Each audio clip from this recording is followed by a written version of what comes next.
G'day guys, welcome back to Life on the Mould. In this episode I find a solution to a particular problem we have in this region. Our second container shelter arrives in the middle of the night and we've got no way to get it up to our factory. And then we install the 30mm contour foam to the port side hull of the hull.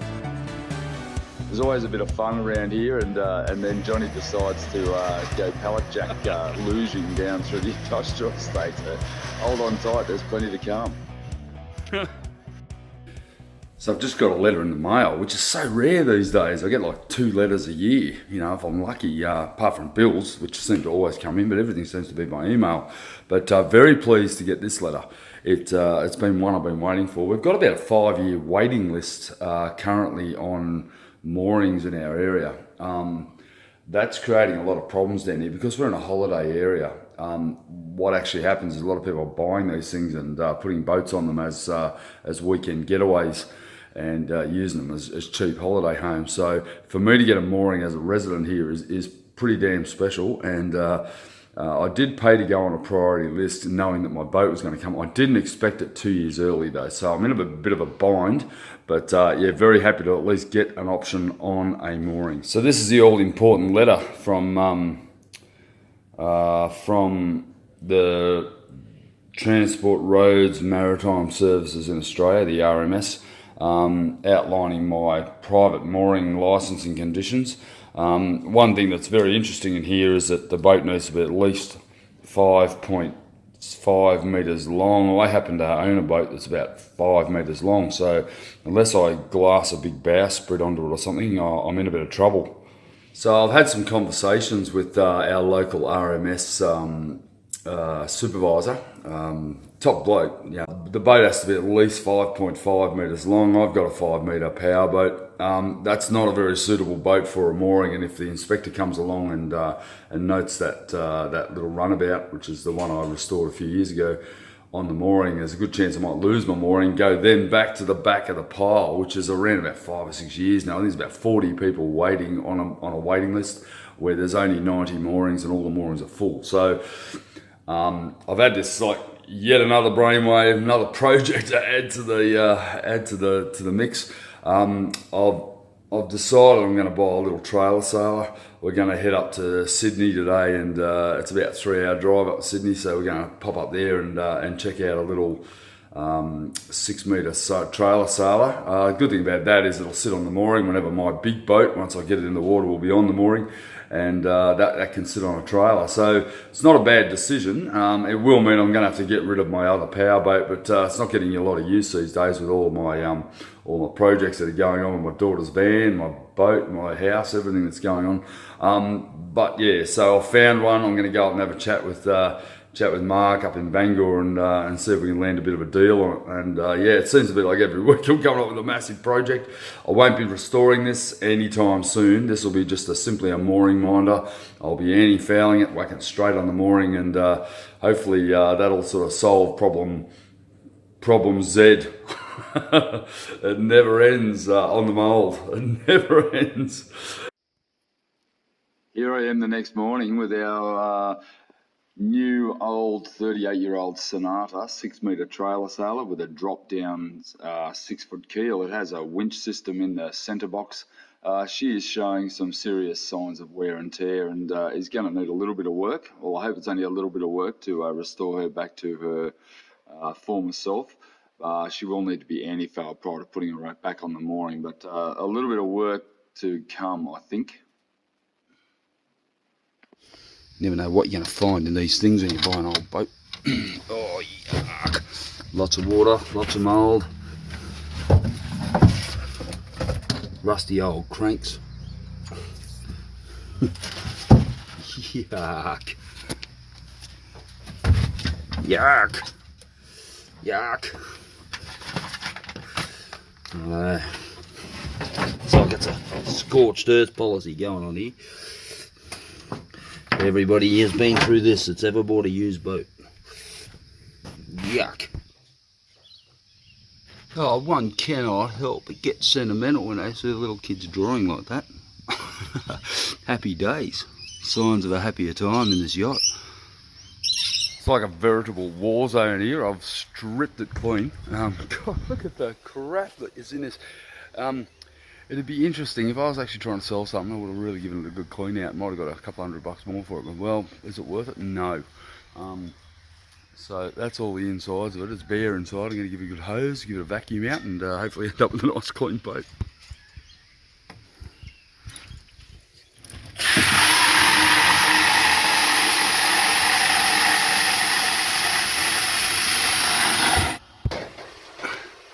It's like a fair dinkum cesspit here, but a good washout. I'm going to go up and get my shop vac from up at the factory, which actually sucks water out, so I'll be able to suck this crap out of here after I give it a good freaking car wash and hose down. But yeah, it's in actually great condition. I just need to get to where all the problems are and start repairing them. Oh, I'm down on my knees again. It's like my whole life is on my knees. Mate, a big bloke like me down in there is a pretty ordinary experience, but I've just bought this little Sonata 20 home. It's our mooring minder. Going to look after our mooring while I build our yacht, but yeah, she's pretty tight.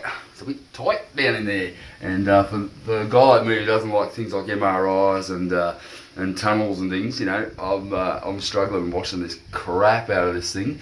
But as you can see, I'm sitting here in about 6 inches of water. I'm going to go and get a shop vac and suck it all out.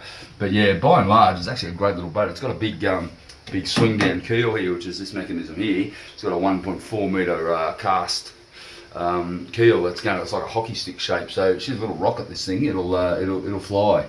So yeah, good fun. But yeah, a bit wet, bit tight in here. Yeah, so I'm in the berth here. I don't think I could sleep here. I think I'd sleep with the head around the other way, but yeah, I don't think I'll be spending much time on this thing overnight. You know, if nothing else, what's going to happen is it's actually teaching me that I need to keep my bilges ultra clean. They need to be flow coated, no glass, and just flow coated, so I can just wipe them out, and preferably sprayed rather than brushed, because it's just all those little catching points that are going to catch you know, bits of grub and crap that's going to get into any boat, and particularly in a big boat like ours, it's going to be an issue. So yeah, that's my tip of the day. When you're building a boat, make your bilges as clean as you can get them, because you need to be able to spray and wipe them.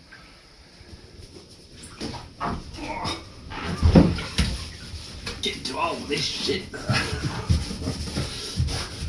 Like one day out of my boat build schedule, I'll get this all cleaned up, and then hopefully I can get back to my boat. But this is essential. If I don't have a mooring, I've got nowhere to put my boat when it's finished. It's very important. Oh shit, just dropped my phone. I've dropped my phone in a freaking 2-inch deep puddle of water. But yeah, just giving it a good wipe out. Get back to basics. Yeah. Check out my galley. Pretty good. Just like to point out something really interesting. Here up in the V-berth, this bit here is the optional head that came with the Sonata. I mean, if I had to sit down in there, man, it would not be a good scene. I think I'd rather dive in the ocean, to be honest. I think dilution is the solution when you're on little trailer cells. I think trying to have a porta potty, well, you know, in warm water like we get here, there's absolutely no point in trying to have a head on board. Except maybe for number 2s. Number 1s I certainly wouldn't be too worried about. It's been a bit of an anal prick. I like ultra clean inside, and you know, I don't know how this beautiful 1970s tan marine carpet's going to scrub up, but at the moment it'll be a pretty simple job to replace it, but I'm just going to let it dry out. Might be give it a bit of a shampoo, perhaps, just to try and clean all the nasty stains off it. I'm not to the point where I'm going to get an ultra blue, ultraviolet light in here, but you know, it's pretty grubby. Right, so this is right up under the V-berth. You can see here, this boat's actually made of woven rovings, and what this stuff is each strand has about 1,000 little fibres. I'm not exactly sure how many it is, but that I would guess would be about a 1,200 gram woven roving on probably about 2 or 3 layers of chop matting, probably chopper gunned on as well. Wouldn't even been cloth back then, possibly chopper gun. But you know, keeping this clean, pretty important. You know, it's a substrate on its own. It needs to be kept free of mould and stuff, and you don't want any moisture in here. As you can see, I've got a lot of water in here because I've been hosing it out. But you know, I want to keep this pretty serviceable, because you know, I just don't want a wet boat hanging on a hook, because you end up with osmosis and everything in this boat because it is polyester. So very important again, look after your substrates, clean your bilge out. I mean, if you can, flow coat it out, makes it 10 times easier to keep clean. But the problem with flow coating in here is you're going to have to sand it, then you have to dry it, then you have to wipe it with styrene, and then, you know, flow coating this out is going to be a challenge, but I'm certainly up to that. By and large, it's in great condition. It's got a couple of little stretch fractures in the bilge here around where the floor's been flow coated down in the floor here. But the first thing whenever you buy an old boat is give it a really good clean out, so you can just identify any little stress fractures or any little chips of gel coat that need to be touched up. Important you keep on top of them. You don't want water to dry out for probably a week or so. Just let it dry sitting on the trail here. Hopefully we get some good hot days. Then we've got a good forecast for some hot days. Let it really dry out. Keep cleaning it. And then just come in and spot check all the little gel coat chips. We've got quite a few around the openings, and certainly out on the cockpit area we've got some cracks and things where there's water leaking through into the hull. So simple things like that can be done in 5 minutes. You know, that's a 5-minute job, touching up all the gel coat. And then if you want to really get keen and polish it back and things, that's you know, that's up to you. But a boat like this, I wouldn't waste my time. So here she is in all her glory. I think it's important for everyone to realise that I actually will eat my words with this boat. I did actually say I wasn't going to do any restoration on it. So far I've spent way too much time on it. I fitted a 4-bow bimini on it for some shade when we're resting. I just simply wasn't happy with the condition it was in. The boat required quite a bit of restoration, including the tiller, and simply there was a lot of leaks and things that needed to be fixed. But for now, I'm going to leave it and get back to the project that is obviously pressing, which is our catamaran. And there was a lot going on around this time, and I think that's the funny thing when you take on projects as big as this catamaran. You've got to fit your normal life around it, and yeah, there was a lot going on around this time. But for now, I'm going to leave it, and I'll bring her back into some subsequent videos, and I'm sure you'll enjoy my progress on her as well. I got my cuz. Can't even see him. Yeah, I'm trying to hide because the beers are getting hot. I'm getting cold. We're doing sorry it's a bit dark, but we're doing a late night rendezvous. We got a bit of a call across. Can't even see the guy's mug. This is my yeah, I've still got a tan from up north. Yeah, my first cousin Glenn. I put him on work on the mould. There he is. Yeah, that's a good look at him. Jesus Christ, I can't even see him. We've got my crane out. It's the middle of the night. I'm going to be passing brown paper bags to a guy in a minute, full of cash. But yeah, come up here. We can see the light, bro. There we go. Okay, this is my cousin Glenn. We're about to lift a half-a-ton box out of a truck and to form my second tent. So yeah, this is life on the mould. It's all ours, isn't it, mate? Yeah, but we're following OHS now, so we're pretty good. Yeah, he's got his thongs on. Yeah. Sorry, he's got pluggers on for those of you in America. A thong is like a G-string. And we've got a couple of kayaks there we're going to ship too. Shit, this is a horrendous video, but this is the sort of shit you got to do to build a boat, eh, mate? We get it done. Get it done. Get the job done. Yeah, let's do it. All right, we've got our mate Ray Clark here. We're going to frickin' unload this truck. This is what Glenn came all the way from Cairns for. To meet a guy in the middle of the street at night. Classic, mate. Classic. I'm so glad you're joining in this part of my life, Glenn. Everyone's in my video because you're all part of the mould job. Here we go. I don't know how this is going to swing. What is this? A big bloody another shelter, container shelter. It's another tent to go on the deck. Ah, yeah. So I've got to put up. Yeah, no, I got this one. That first one cost me $6,000. This one I bought at Lloyd's Auctions for $2. I offered them $350. I won the auction. That's going to start lifting, and I don't know what it's going to do. As long as it doesn't damage Richard's trailer. A little bit more.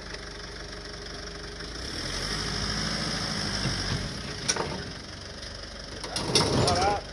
Yeah. Yeah. I think you got it. Right there, yeah.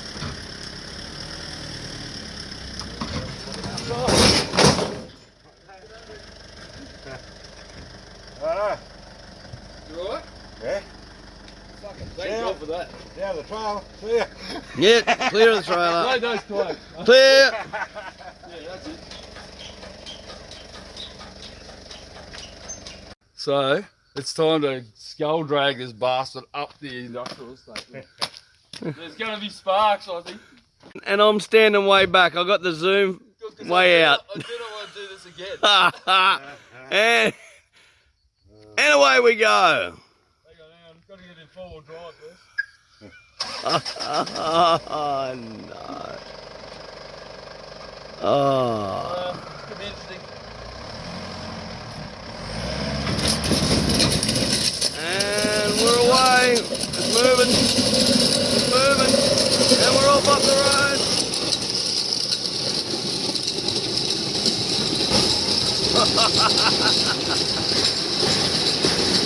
Oh, there's a light.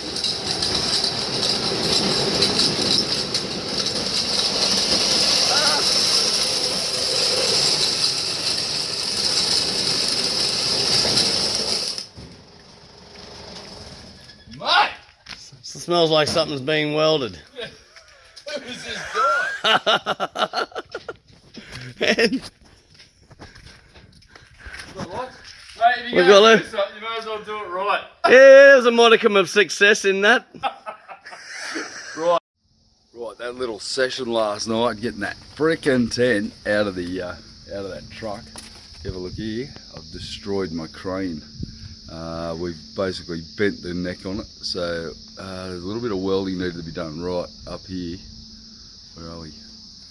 Right, this arm here is now needing to be replaced. So yeah, a bit of carnage, but you know, that's what you expect on the mould. There's a little bit of carnage. There's always something's going to go wrong, so you may as well go wrong at 2 o'clock in the morning when you're trying to get a half a ton of box out of a truck. I'm here at a very scientific part of the boat build, and I've got to cut this foam, this scored foam you see here. Nice thing about it is it conforms to the shape, but I've got to cut it. I've got to have it 8 centimetres down from the chine, and by doing that you've got to glue it. I've got to basically adhere it to the hull, and then I've got to come back and grind it back at 45 degrees. The problem is I've got to allow a bevel on the edge so that I get a nice glass layer on there. But the problem with that is that when you cut this grid scored stuff, because it's in 1 inch chunks, the stuff flies everywhere. You can't keep it, so you've got to put it on, then you've got to grind it off. So you've got to be very, very careful.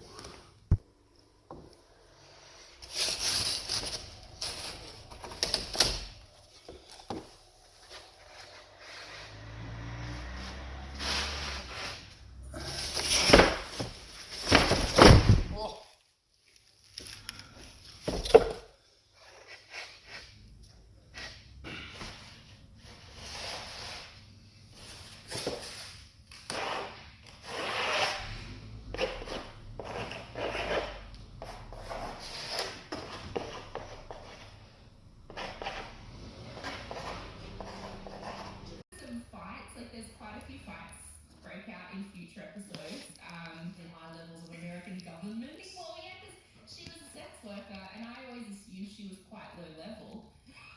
No offense, Mum. But then she admitted that she had detonating truth bombs at the dinner table, and I'm like, oh my god, we've got to talk about this.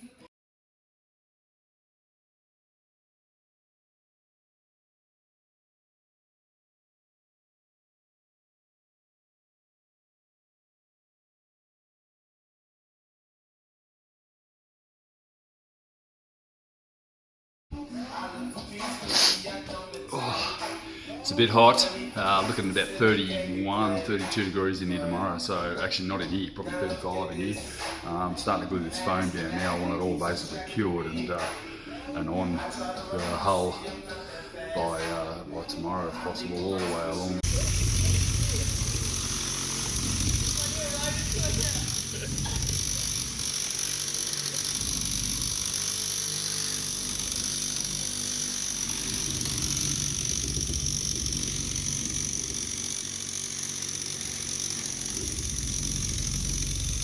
I've just glued in 4 of these panels here, but we've basically got the foam cut for pretty much this whole hull side on starboard hull. Might look like the port hull, but it's because it's in selfie mode, my phone. I've realised that everything's back to front. That's pretty heavy. It does your head in, because now starboard is port and port is starboard. But yeah, that's all glued on. I've got 2 more to glue on there, and then vibrated. We're vibrating it in as we go into wet glass, and then yeah, come back, give it a trim later on with a grinder.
So we've got a place here to put the new tent. This is tent number 2 that's going to go up over the top of this one. So it's going to be like a big surface marquee area here when I'm finished. We'll be able to like have a big top again in Husky. So there's a whole nother tent going up over the top of the deck mould once it gets rolled over, so I can lay up the deck and get it all up. So it's only temporary, around 3 or 4 months, but I've got to put this one in underneath this tent here.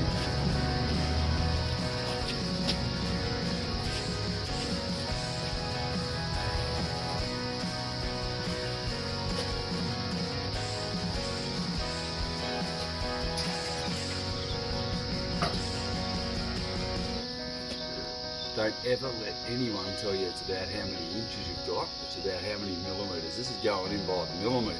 It's unbelievable. It's like this on each side.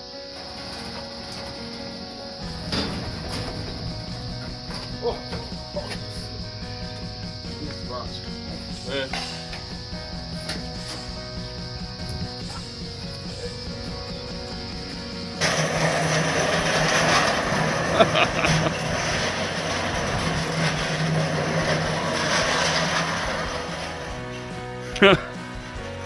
That's gold. I wish I'd got the whole thing.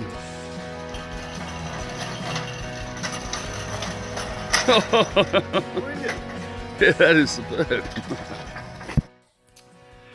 Yeah, guys, I know that was a bit of a long one to digest, but yeah, there's just so much going on. The one thing that really stands out to me in this whole video series is how many different elements there are going on all at the same time. And what's actually happening is that you know, things are basically coinciding in a line, and you've got to line them up. And I guess that's the skill of building a boat, as well as the laminating and all the project management, is getting the thing, you know, to all line up at the same time. And what's coming forward is actually even more prominent, i.e. putting in plumbing, electrical, all the things I need to put in prior to making the deck and putting it on top. I know I mentioned I was going on holidays. That was actually back in August 2017. So we're now into mid-January. I'm just about to publish this video tonight, and hopefully we can get those subscriptions up a little bit, because YouTube are changing their model apparently, and you know, I've only got 900 odd subscribers. You know, I'm not making any money out of this. This is not why I'm doing it. But yeah, more subscriptions obviously means that I'm putting out content that people enjoy. And if you don't like it, if you don't press that like button, you know, I'll know that you think my videos are crap. No, only joking, guys.